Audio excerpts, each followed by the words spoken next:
This is Tucker, and on this one we're going to try to get a little bit further along on the rear end of the car here.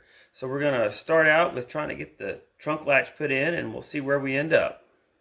So I went ahead and cut the trunk latch part off of the original tail pan right here and set it up in here to kind of see what we got to do to get this trunk to latch.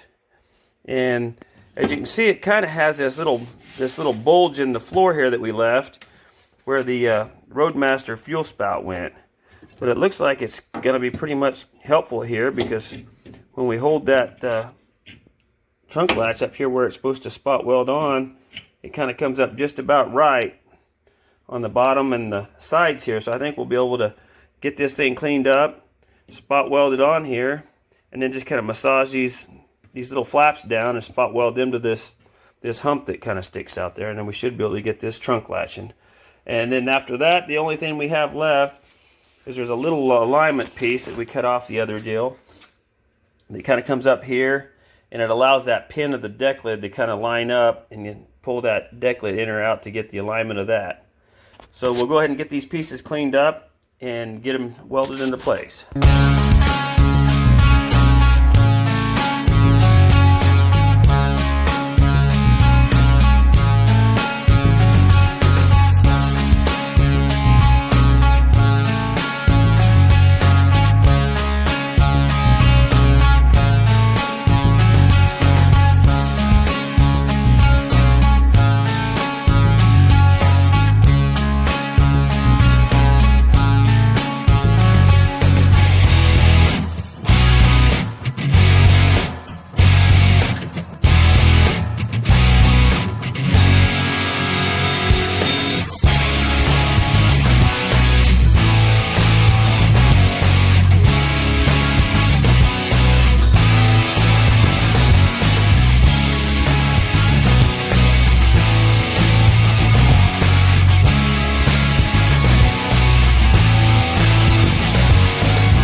Well, here's kind of a quick glance here of the trunk area after we got those angle irons cut out of there. And we went ahead and put a little bit of that primer on that exposed metal there just to kind of keep it from rusting up until we have a chance to finish the trunk out later on. And then here's that trunk latch. It went in there pretty decent. As you can see, we didn't have to add any material at all to this after we cut it off of the original tail pan. All we did was just kind of roll down the edges of it, kind of wrapped around that kind of humped up area that the Roadmaster had originally for the original fuel filler neck. And then on this little guide tab, I ended up crawling through the car to put that on because I figured I'd probably have to cut it off several times and just trying to measure it, so it was easier just to crawl through and get it lined up the first time. And then we went ahead and put a little bit of red oxide primer on this tail pan area until we have a chance to finish it out a little bit.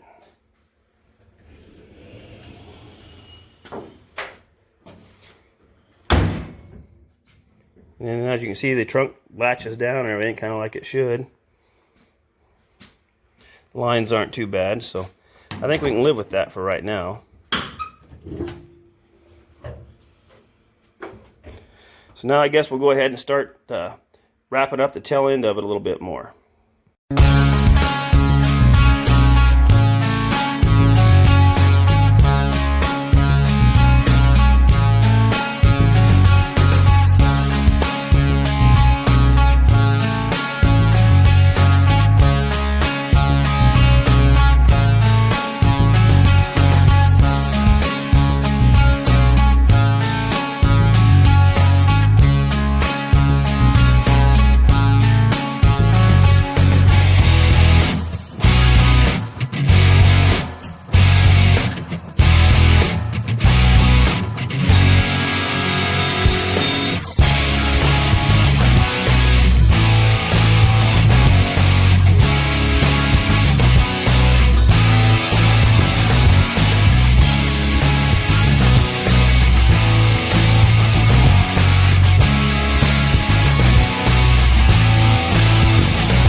right, well, here about a year ago when I first started doing the Sawzall Massacre on the old Roadmaster, I had a pretty decent trunk liner in there, so I decided I'd go ahead and keep it in case we was able to utilize it.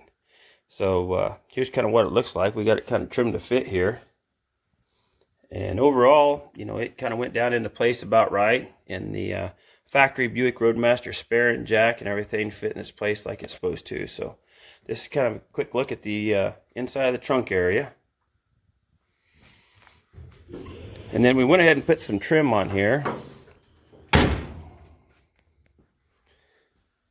And this is kind of what the rear of the car is going to kind of look like.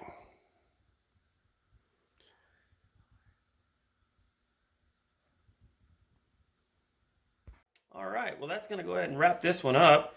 But once again, I'd like to thank everybody who's been watching and following along on this build. And if you're new to this and you see anything that's useful or entertaining in any way, please go ahead and hit that like and subscribe button there. And also, if any of you guys want to get alerted, you know, whenever the next videos are coming out or anything, just go ahead and hit that bell icon. So until next time, take care and stay safe.